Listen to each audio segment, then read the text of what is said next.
Muy buenas tardes. Bueno, vamos a comenzar entonces con la lectura del artículo. The Impact of China's Green Finance Policy on Pollution Control, a quantitative analysis of policy texts. Highlights. We construct a green finance policy intensity evaluation index system based on policy text, better reflecting local government roles compared to existing green finance development indices. We construct a theoretical analysis model by incorporating environmental resources into the Cobb-Douglas production function, and deduced that under the local equilibrium state, green finance policies contributed to reducing the pollution intensity of enterprise emissions. Based on Chinese provincial empirical studies, green finance policies reduce pollution emissions, with stronger effects in more developed traditional finance regions.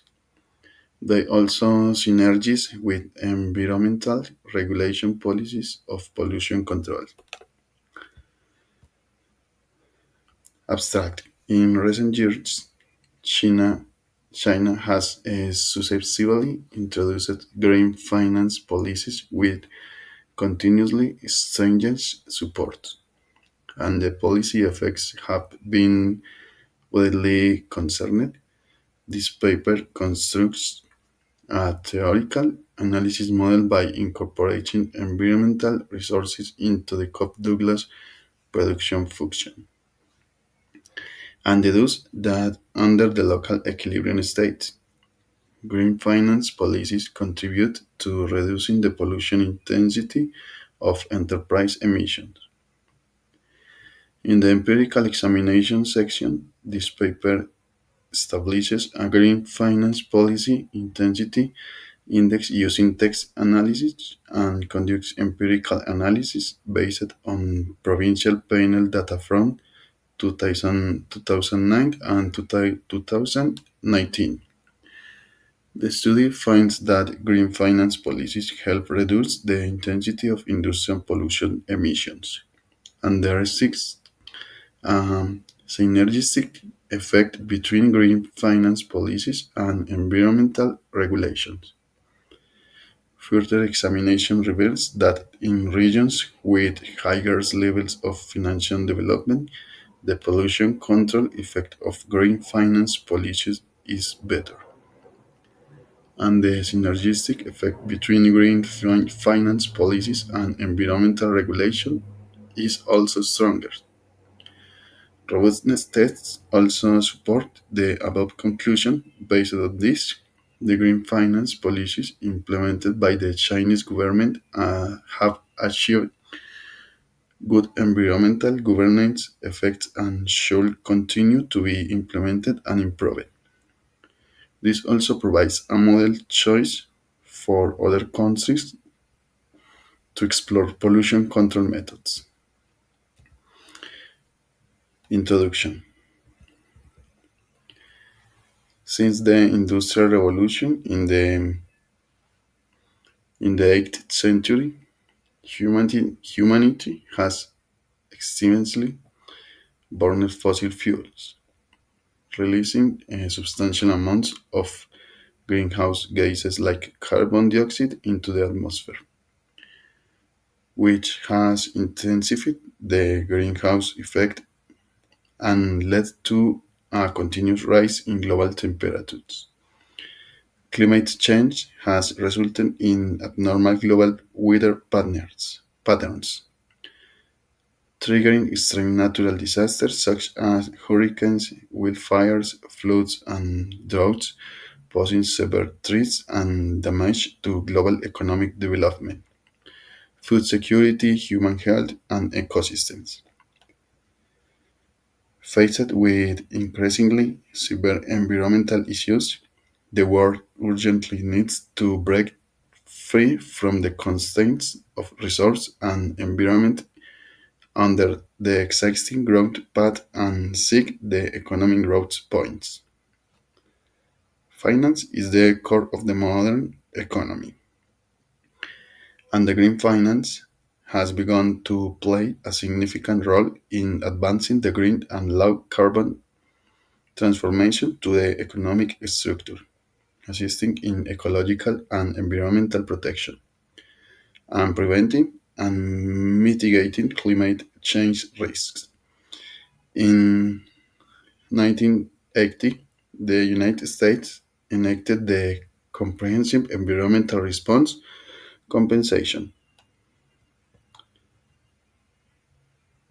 and Liability Act, clarifying the traceability and joint liability of environmental responsibilities and strengthening the environmental pollution liabilities that banks should bear when lending.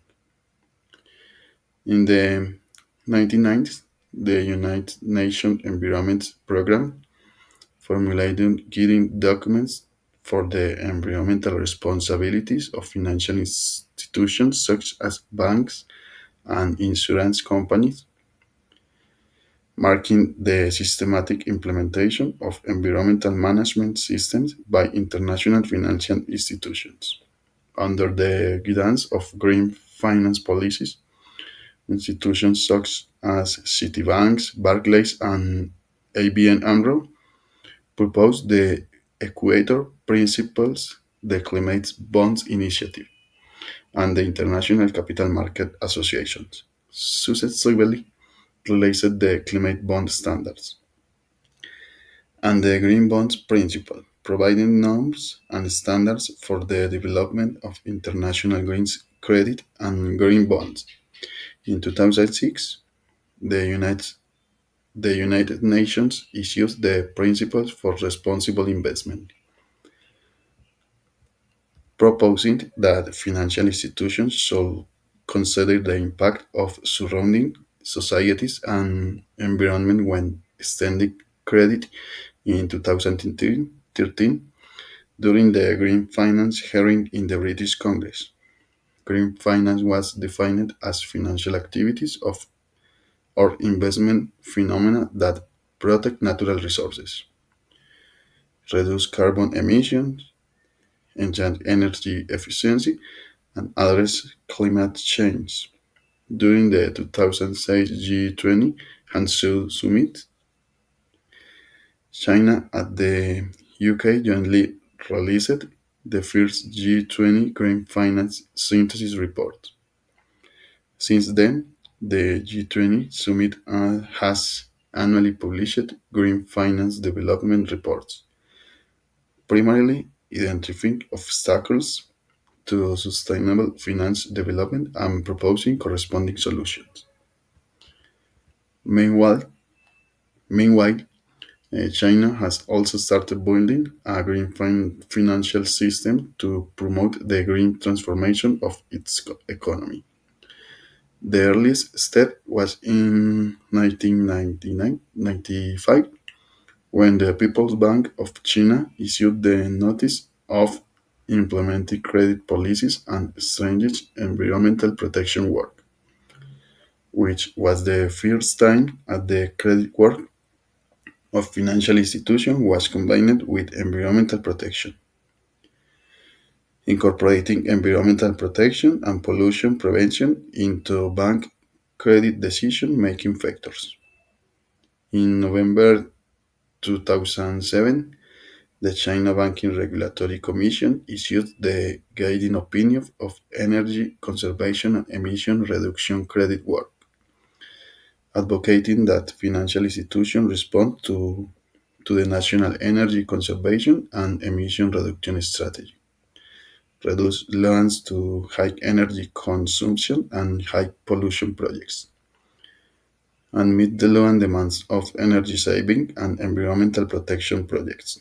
In February 2012, the China Banking Regulatory Commission issued the Green Credit Guidelines,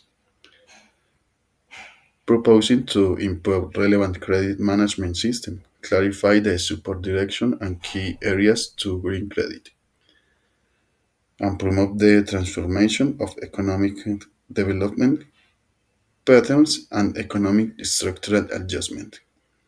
Guided by the green finance policies, financial institutions represented by industrial bank actively promoted the development of green finance business and announced the adoption of the Equator Principles in 2008, becoming the first Equator bank in China.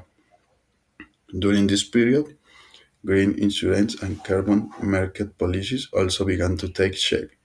In 2007, the State Environmental Protection Administration and the China Insurance Regulatory Commission issued the guiding opinions of environmental pollution liability insurance work, proposing to accelerate the establishment on an environmental pollution liability insurance system and further improve China's environmental pollution risk management system. In 2011, the National Development and Reform Commission launched carbon emissions trading pilots in 7 provinces and cities, including Beijing, Tianjin, and Shanghai, covering nearly 3,000 key emission units in various industries such as electricity, cement, and steel. In July 2021, the national carbon emission trading market opened. In September of 2015, the CPC Central Committee and the State Council issued the overall plan for reforming the ecological civilization system, explicitly proposing the establishment of an overall framework for a green financial system and the development of green financial products and service system. In December 2015, the People's Bank of China and the National Development and Reform Commission successively issued the Green Bond Supported Project Directory and the Green Bond Issuances Guidelines, clarifying, clarifying the norms and standards for green bond issuance. In August 2016, the People's Bank of China, the Ministry of Finance, and other 7 ministries and commissions formulated the guiding opinions of building a green financial system, showcasing China's green financial system framework to the world. In September, in September 2020, President Xi Jinping announced at the 75th session of the United Nations General Assembly that China aims to achieve carbon peaking by 2030 and carbon neutrality by 2060, posing higher and clearer requirements for green finance development to assist ecological civilization, construction, and high quality economic development. China's green finance has achieved remarkable achievements and become the world's largest green credit market and the second largest green bond market.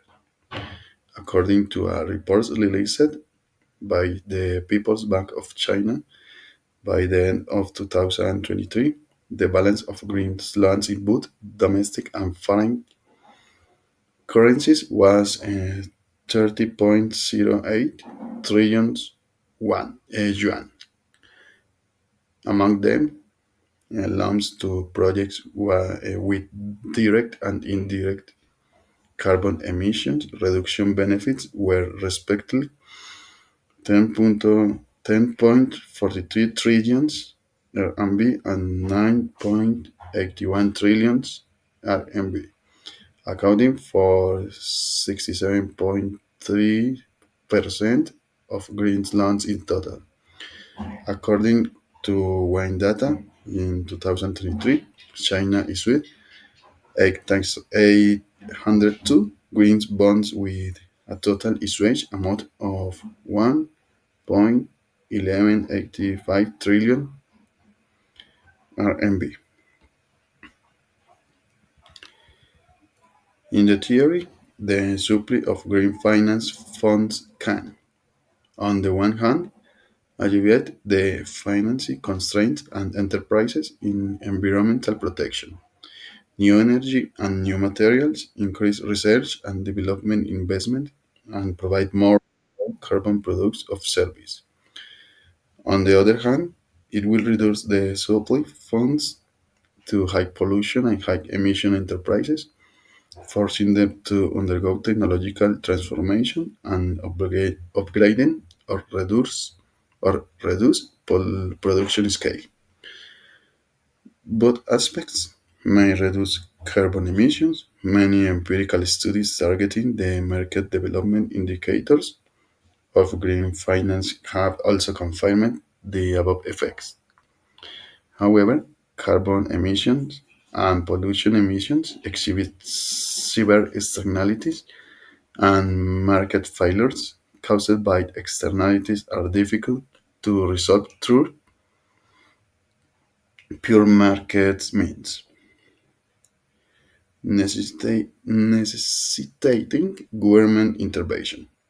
To this end, China's governments at levels have issued the most numerous, most complete, and clearest policy documents to promote the development of green finance, becoming an important model for government-led environmental pollution control.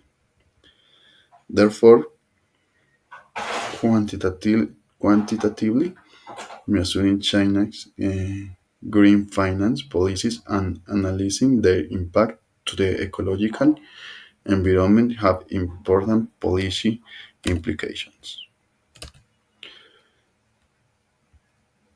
Literature review. Green finance policies refer to a series of institutional arrangements formulated by government departments for financial institutions and enterprises regarding financing conditions, financing processes, and incentive measures. Due to the positive externalities of green finance that are difficult to internalize. The long return period of green finance project investment and issues such an asymmetric green information. Financial institutions lack enthusiasm for developing green finance business.